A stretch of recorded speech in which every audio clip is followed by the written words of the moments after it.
It has been quite some time since Anbernic has released or revealed any new products, and it's actually been kind of nice not having to constantly talk about them on a near weekly basis. But as these last few months have been relatively quiet, I actually kind of miss it. It was actually something interesting happening.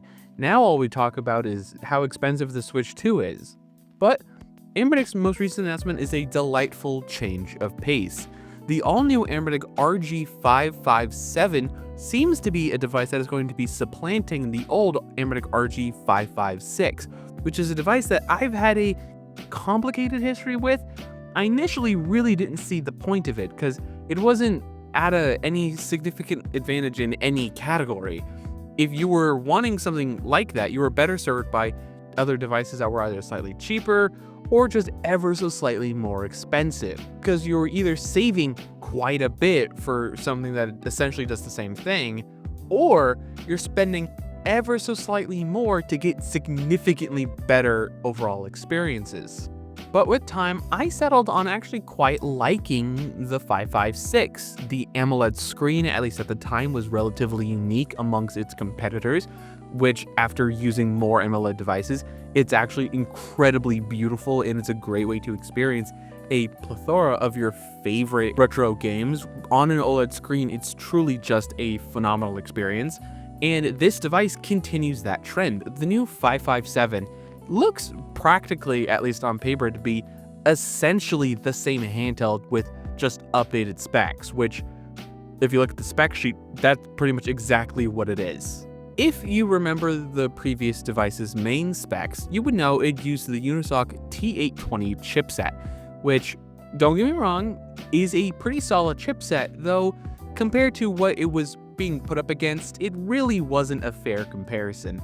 And while has not aged poorly, it just is sort of surrounded by more powerful devices on all sides. So it's always felt a little underpowered in comparison to how much you're paying.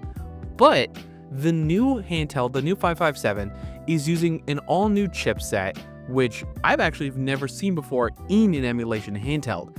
And it is on average 35% faster than the T820 that we used to have, which is a massive increase in performance. For a point of comparison, the most closest in terms of performance Snapdragon equivalent is the Snapdragon 7 Gen 3. Though we don't really see that chipset very often, a closer comparison to something that people actually might know would be the Snapdragon 8 Plus Gen 1 or the Gen 2. It sits realistically in between those two processors, which, in comparison to the greater market, puts them at the very top of the performance stack, putting it in competition in terms of performance with handhelds like the Odin 2 in its many different variants, making it substantially faster than anything from Retroid. Overall, this is a chipset that we should anticipate to be pretty good overall, and with the suspected price point at being around $200, makes this device an incredibly compelling value. Bear in mind, we do not have official pricing yet,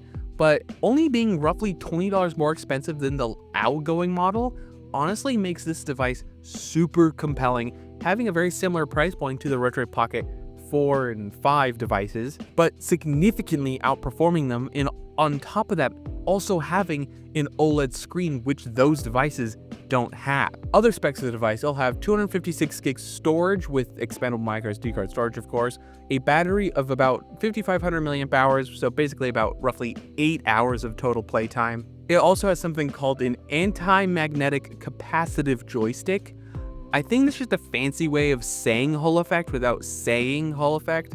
It also has Hall effect triggers and RGB lighting around the analog sticks, which, I'll be honest, I've never been a huge fan. I pretty much turn it off any chance I get, because it's always been very distracting or way too bright when playing at night in bed. It's just, even at its lowest brightness setting, it's just too bright and just hurts my eyes. It'll have a 6-axis gyroscope, active cooling, 1080p output, vibration motors, headphone jack, and weigh about 350 grams. And so far, the only two confirmed colors are transparent purple and white. I feel like that's just a little bit limited in terms of colorways.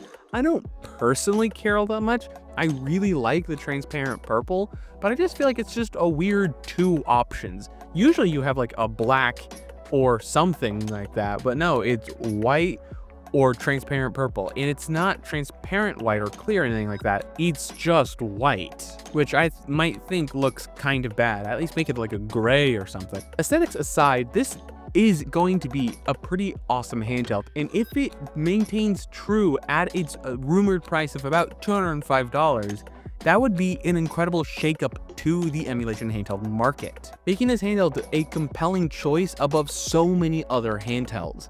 It would be a great budget alternative to something like the Odin 2, where on average costs at least $300 or in excess of $600. This could honestly become a new budget king for high-end emulation. If the performance numbers are true and the price is true, this could genuinely be one of the best handhelds that come out this year. It offers a solid mix of performance, aesthetics, and having a nice high quality display with the performance to back it up, enabling you to play systems a lot better than you were before on the old device, like Nintendo Switch, potentially PS3, high quality GameCube and PS2 emulation.